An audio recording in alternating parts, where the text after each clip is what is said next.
عليهم غير المغضوب عليهم ولا الضالين. Ini ada beberapa kitab yang saya hadiahkan ke ini selain PSG apa BG apa sama aja? Ya sama aja lah ini PSG, BG anaknya. Lo yang orang tuanya PSG-nya? Oh. Jadi begini ya, tadi saya rembukan sama Pak Arifin musyawarah bahwa memang yang harus hidup itu ilmu. Ad-dunya mal'unun ma fiha illa aliman aw muta'alliman wa mawalahu. Ada yang illa zikrawah wa mawalahu aw aliman aw muta'alliman. Jadi dunia ini semuanya terlaknat. Semuanya terlaknat. Seluruh isinya dunia ini terlaknat kecuali orang yang alim, kecuali orang yang belajar atau yang dekat-dekat situ. Nah, kenapa terlaknat? Itu ibarat kita orang Indonesia nggak tahu kalau Pak Jokowi itu presiden. Itu kan ngawur sekali. Masa orang Indonesia nggak tahu kalau Pak Jokowi presiden?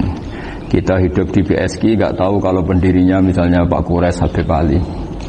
Nggak tahu kalau ustadznya Pak Arifin, Pak Wafa, itu kan ngawur sekali.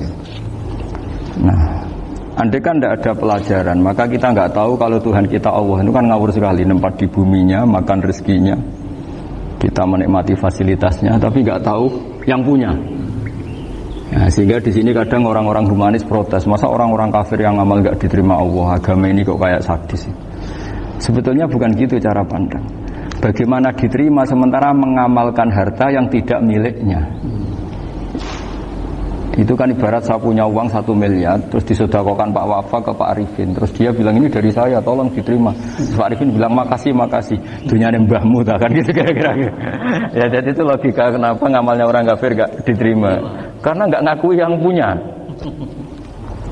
Ya. Jadi ibarat saya nempat di sini nginep terus terima kasihnya sama Muntahar, nggak sama Habib Ali. Memangnya dia yang bikin gitu. Jadi orang nggak kenal Tuhannya itu buruk sekali, mal'un. Nah, bisa kenal Tuhannya dimulai dari mana? Illa aliman au muta'alliman, yaitu harus proses belajar mengajar. Mau tidak mau. Makanya setiap ilmu, makanya saya tadi rembukan sama Pak Arifin, semuanya harus atas nama ilmu. Ibadah itu nomor 2, akhlak nomor 2, semuanya nomor 1 itu ilmu. Sekali ilmu ini hilang maka semuanya hilang. Makanya di Quran dimulai Iqra bismi rabbikal ladzi khalaq. Termasuk sifat Allah Ta'ala yang awal-awal dikenalkan apa? Iqra wa rabbukal. Ketika Allah mensifati dirinya akram, alladzi 'allama. Orang terbaik, paling akram, paling karim, paling dermawan adalah zat sing 'allama, mengajarkan. Makanya kata Nabi tidak ada sedekah sebaik kalimah yang ditemukan orang muslim, dan kalimah itu kalimah bijak kemudian diajarkan ke muslim yang lain, itu disebut afdhalus shadaqah. Karena ini mengawal Islam. Jadi saya alhamdulillah semenjak kenal jenengan semua, entah berapa kitab saya selalu bawa ke sini supaya hubungan kita ini bil ilmi. Ya, karena hari Syajaratul Ma'arif beberapa kali sudah saya baca, ini tak ijazahi kitab Bajuri ya, sarahnya Fathul Qorib. Ini dikarang oleh Rektor Al-Azhar di eranya, termasuk Syekhul Azhar, Imam Bajuri, Imam Bajuri. Di sini saya ingin terangkan kitab Dzabaih tentang, ya didengerin saja kalau nggak bawa kitab ini, yang takrib sama sarah, supaya sampean tahu kenapa harus ada sarah. Ya, saya ulang lagi, kenapa harus ada apa? Sarah. Sarah itu penjelas. Karena kelemahannya matan apapun sempurnanya, seorang lagi kelemahannya matan apapun sempurnanya itu pasti ya nggak sempurna, namanya manusia. Dan tidak sempurna ini menjadikan kadang salah paham, sehingga mau tidak mau harus ada apa? Sarah. Jadi misalnya begini ya, di matan misalnya diterangkan zaman matan, penyembelian itu harus pakai bismillah. Kalimat harus ini harus dengan arti taruhan sah tidak sah, apa harus sebagai etika, apa harus sebagai supaya kebiasaan baik ini bertahan. Saya ulang lagi ya, misalnya Pak Arifin dawuh teng jenengan cung nyembelih pitik kudu maca bismillah. Kalau kamu memotong hewan harus baca bismillah. Kata harus itu apa artinya syarat sah, sehingga kalau tidak baca tidak sah.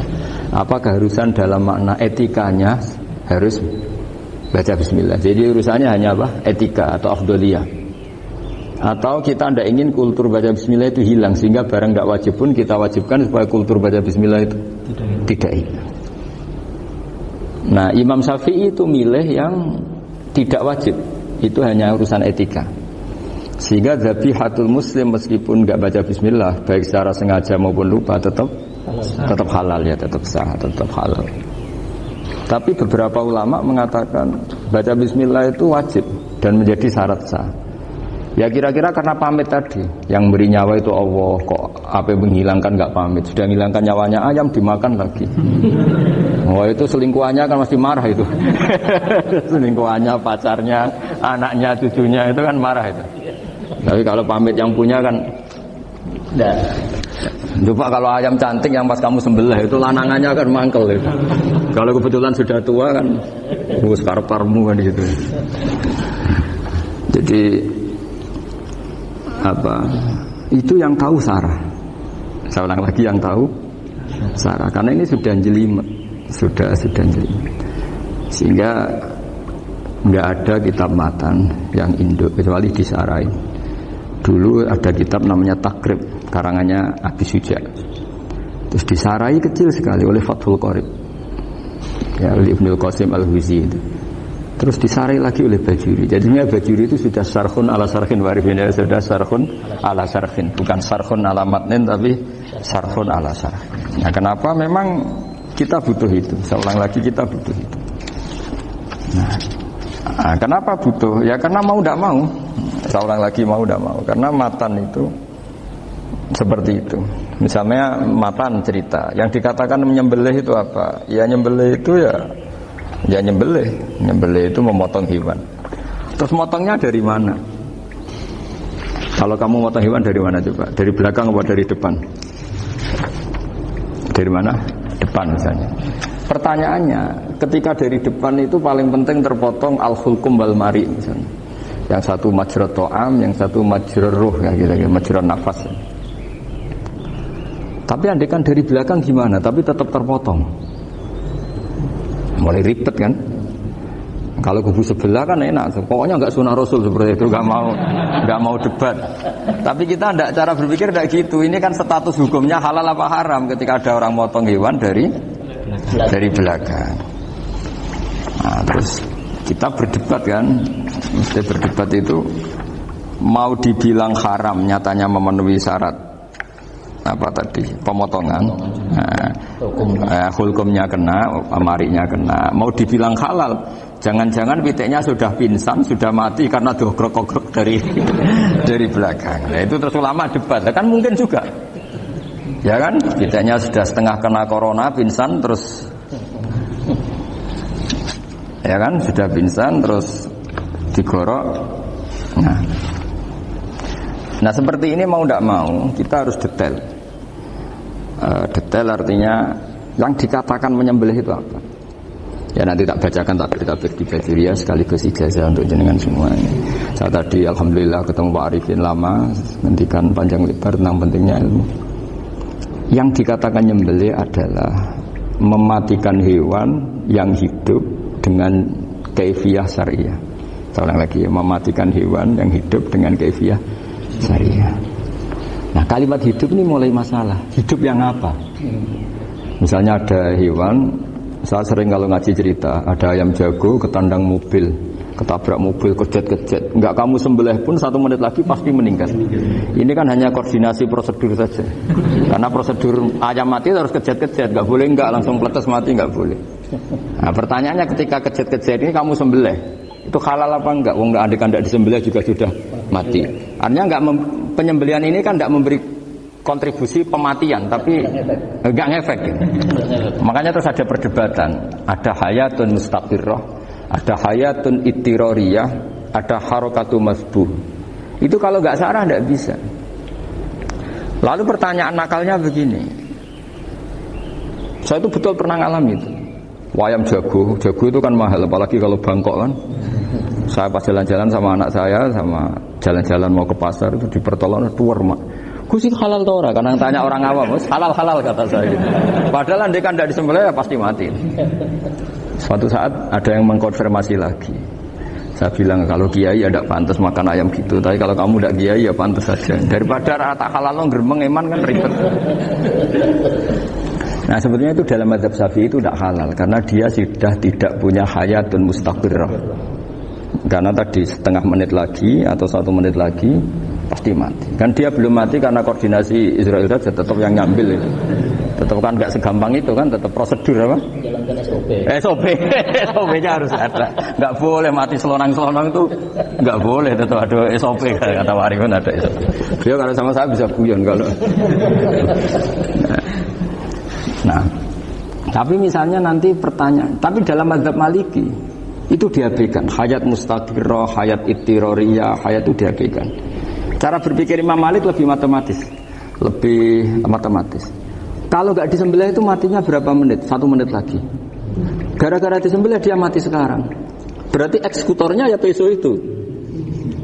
Ya berarti peso itu memenuhi kriteria mematikan sesuatu yang masih hidup, hewan yang hidup dengan cara syar'i. Jadi andai kan ada rapat malaikat, matinya karena apa coba?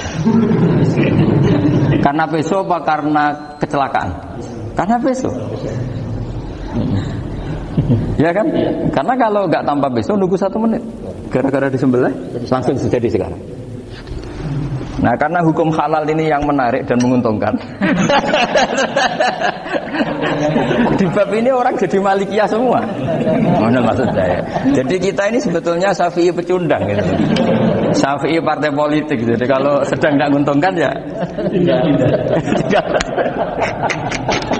kata siapa kita Syafi'i banget? Tidak juga itu. Ya, jadi karena tadi ya kalau pada level apa?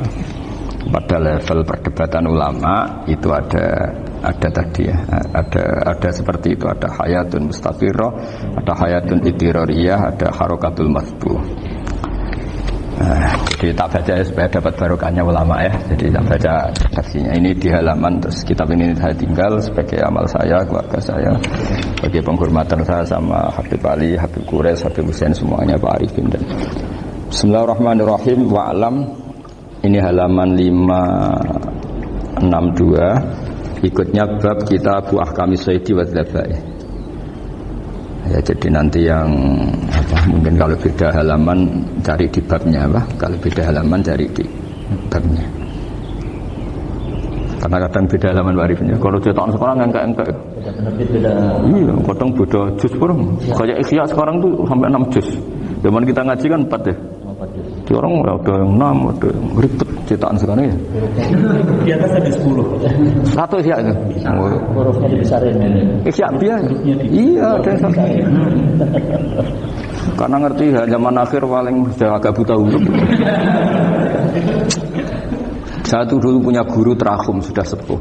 Itu baca gini nggak bisa Pak. Jadi kalau di kelas harus dituliskan pakai spidol. Mulamin Hajil Abidin sudah sepuh sekali. Kalau ngajar itu nggak bisa jalan, nggak pakai becak. Itu yang nulis agak kurang ajar. Nulis CDE cepet bar. Jadi kadang itu apa itu? Beliau masih semangat, tulisannya habis. Loh kok sentek dong? Terus ya wes ya. Jadi nulisnya di HVS baru dulu. Ya, cepat selesai. Iya. Nah kalau beliau pakai kitab sudah enggak berso itu. Mana anak wah nulis sidik benang ber. Ribet. Saya ulang lagi ya. Jadi yang mau saya baca tadi itu logika fikih ya. Fikih itu berpikir ya. Di mana-mana namanya menyembelih itu apa? Dari hidup dimatikan dengan kaifiyah syariah.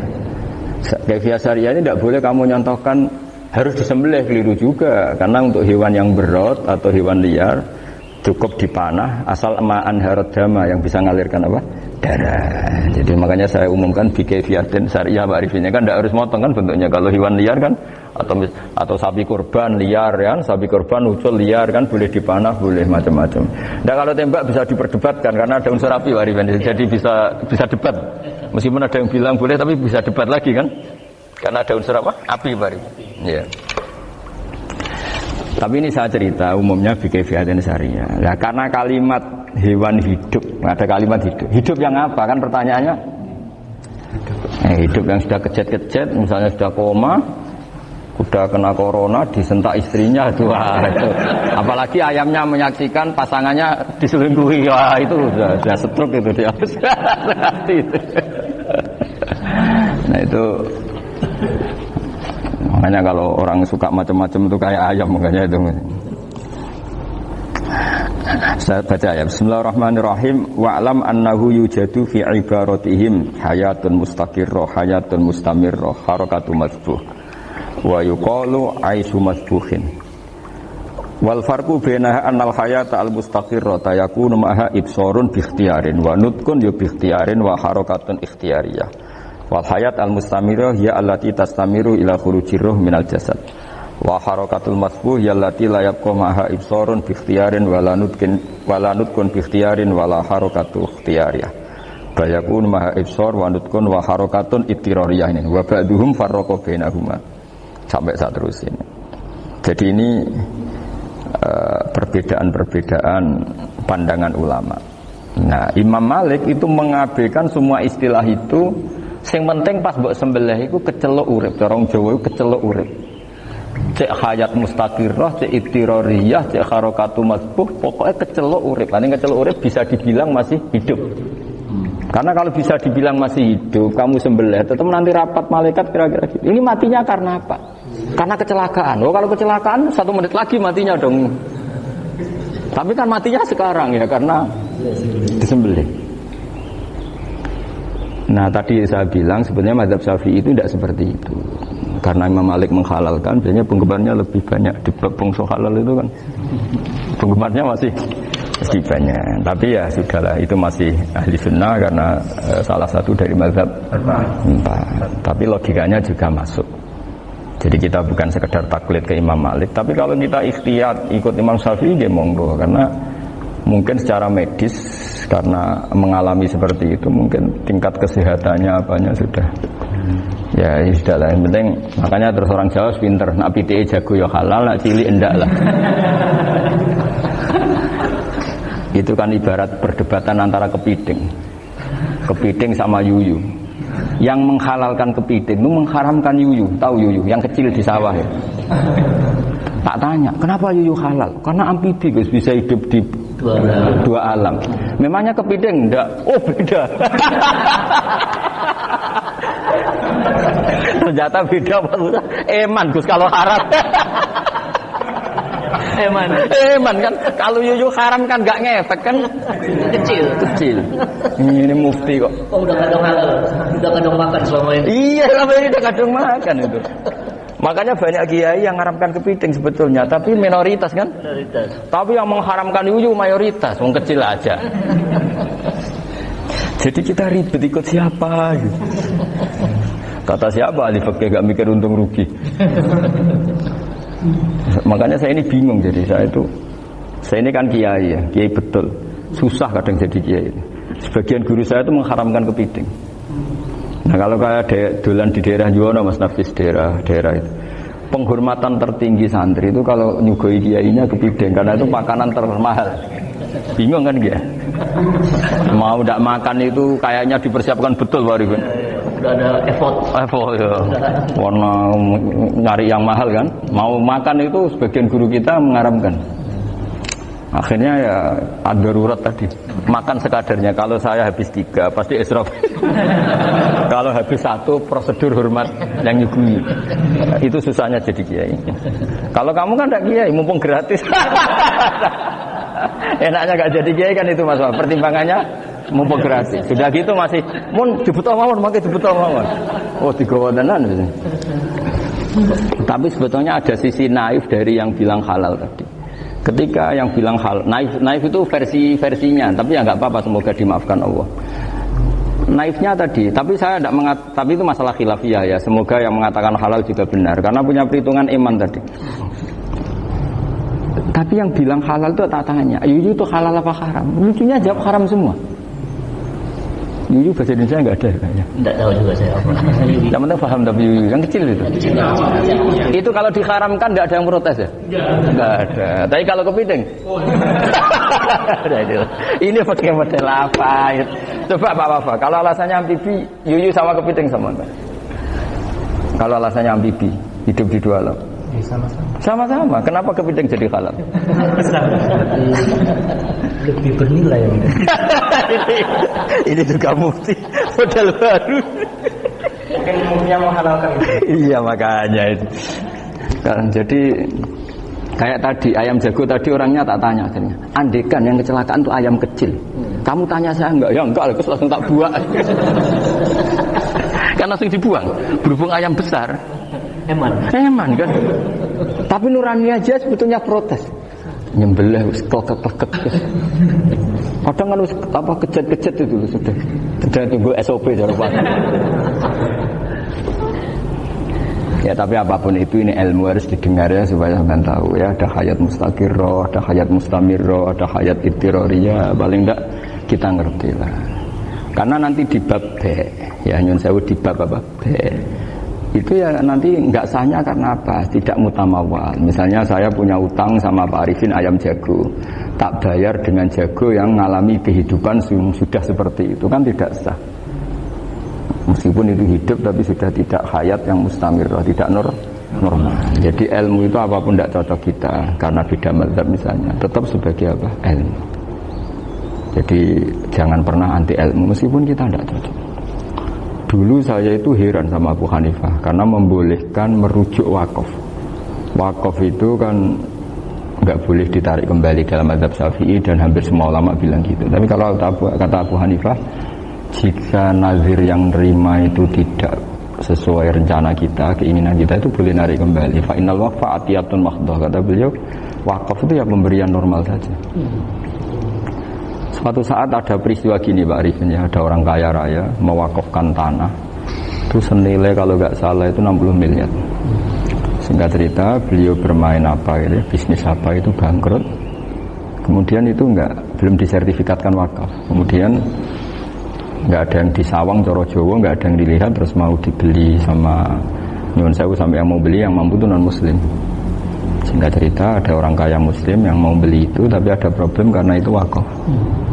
Tapi kalau nggak dibeli itu malah dibeli non muslim. Tanya saya, hanya saya jawab nggak apa-apa dibeli saja.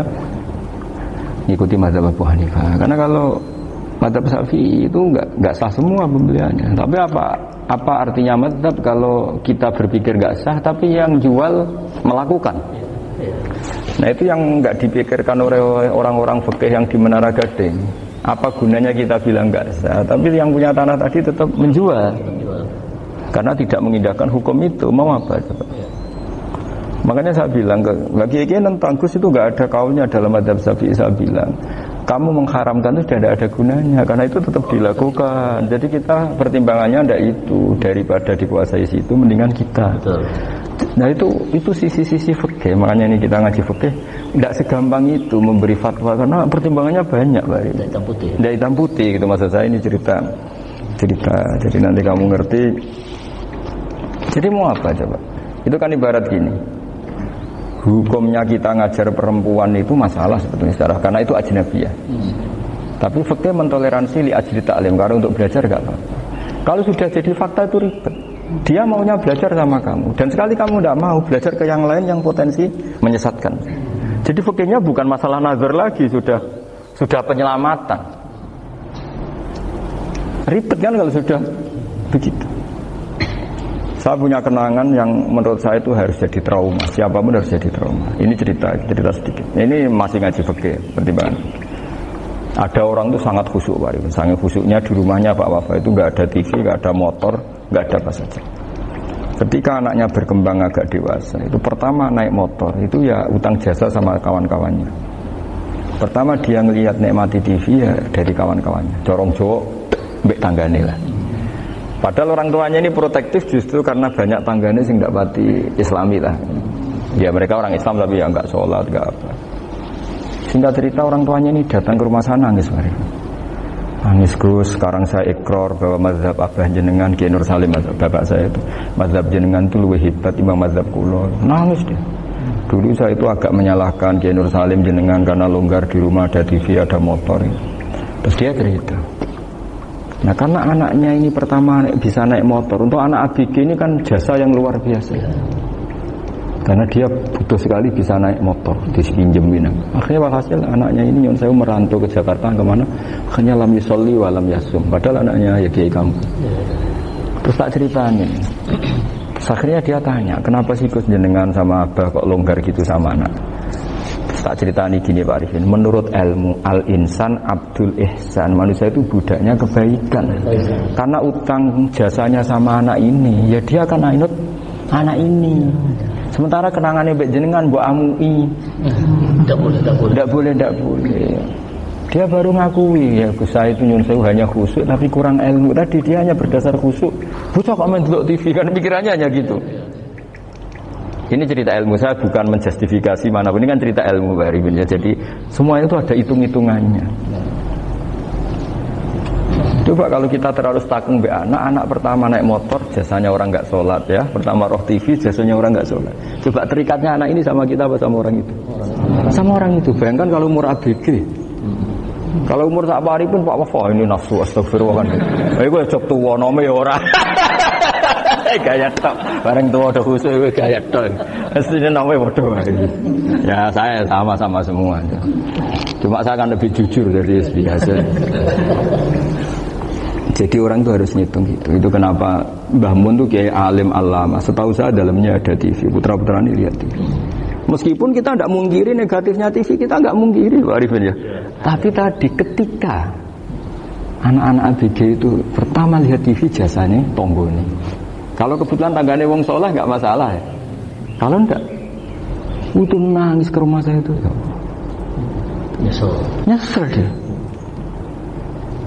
Tapi saya bilang gini, ini jenengan tiang soleh, mesti anak jenengan suatu saat kembali. Coba pola jenengan harus rubah. Ini hebatnya Nabi. Ketika Sayyidah Aisyah masih kecil, minta diperlihatkan Li'bul Habasyah. Itu ya diturutin kan masyhur itu.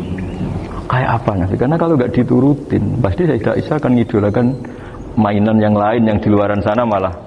Itu karena Nabi punya kearifan tadi. Jadi ini kan ilmu, lagi-lagi ilmu. Jadi yang semua itu harus dibaca dengan ilmu. Makanya kata Nabi, ad-dunya mal'unatun mal'unun fiha illa dzikrawah wa ma'alahu aw aliman aw muta'alliman. Karena dunia ini hanya bisa dibaca dengan ilmu. Yang diridai Allah maksudnya hanya bisa. Saya itu banyak kenal menteri, kenal pejabat. Tapi saya tidak pernah melihat itu sebagai pejabat. Melihatnya itu orang yang ingin belajar agama. Karena sekali salah melihat, yang hidup itu tamaknya Pak Arifin. Yang hidup kan tamaknya. Saya kenal orang kaya kok melihat kaya, yang hidup itu tamaknya, ingin dapat ini, dapat. Tapi kalau melihat itu sebagai hamba Allah yang ingin belajar, insya Allah kita selamat dari tamak. Meskipun kita ya manusia tidak sempurna. Setidaknya ketika dia lomo atau tidak lomo, nyalami template apa tidak ngefek, karena kita melihat ini mau belajar. Tapi kalau kamu didorong tamak, katanya orang kaya ternyata nggak tahu haknya kiai, ribet kan? Ribet.